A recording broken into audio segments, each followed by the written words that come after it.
میدونی بهم چی میگه؟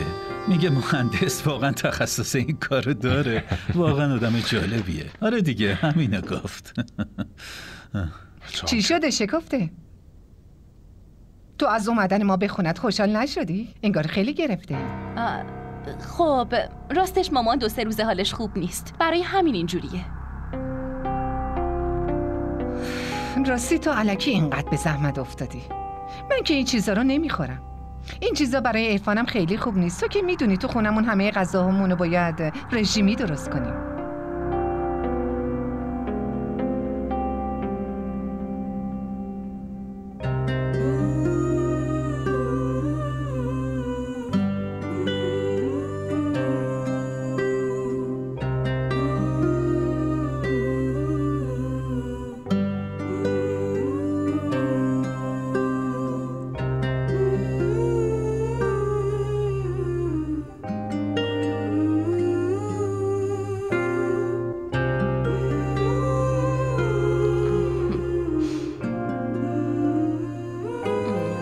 چی شده؟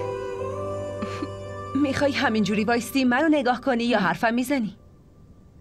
ماشاءالله خیلی خفن شدی، درست مثل هنرپیشه‌های زیبای فیلم ها. خاله بتول ببینتت کیف میکنه. داری تعریف میکنی یا تیکه میندازی؟ چه فرقی میکنه؟ تصمیم نهایی که با خود داداش روحامه. نظر خاله بتول مهم نیست.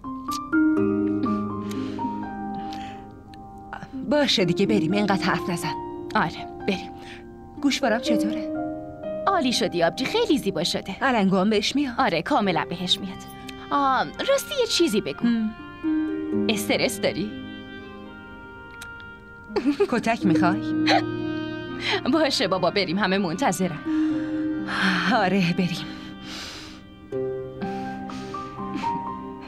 خوبم؟ آره بریم، همه چی خوبه، زیبا.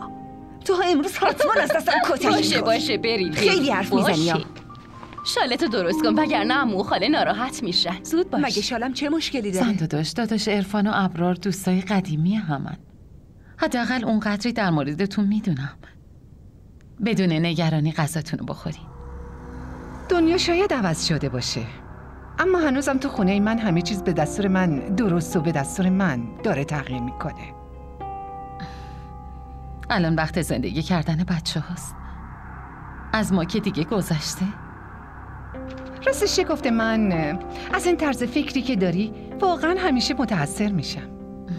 خب اگه شما این طرز فکر رو به دخترت مومنم یاد میدادی خیلی خوب میشد. تا وقتی که دختر صبری نداشته باشه دوست داشتن پسرم کاملا بی‌معنی میشه.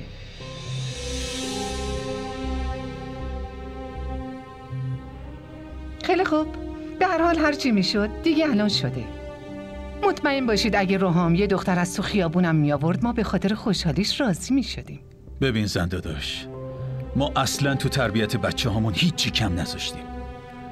خیلی هم خوب میدونیم که بدون خوشحالی و رضایت ما به هیچی فکر نمی کنن. به نظر من کاری رو که صلاح میدونین انجام بدین.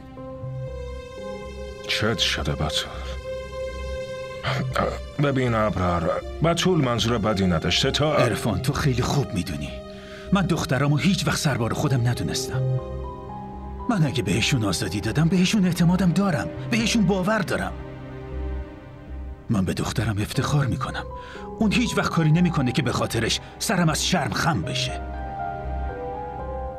ابرار این چه طرز حرف زدنه؟ مهمونمون هستن، اینجوری حرف نزن. شما اومدین خونمون، ازتون ممنونم، اما من وصلتی و قبول ندارم که بخواد دوستی من و عرفانو به هم بزنه و من نمیخوام که دخترم مؤمنه همه ی عمر اذیت بشه.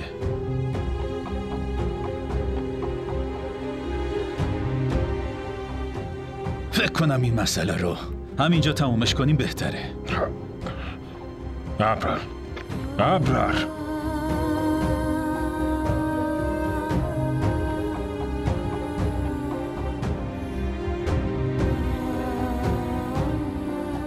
بیا از اینجا بریم.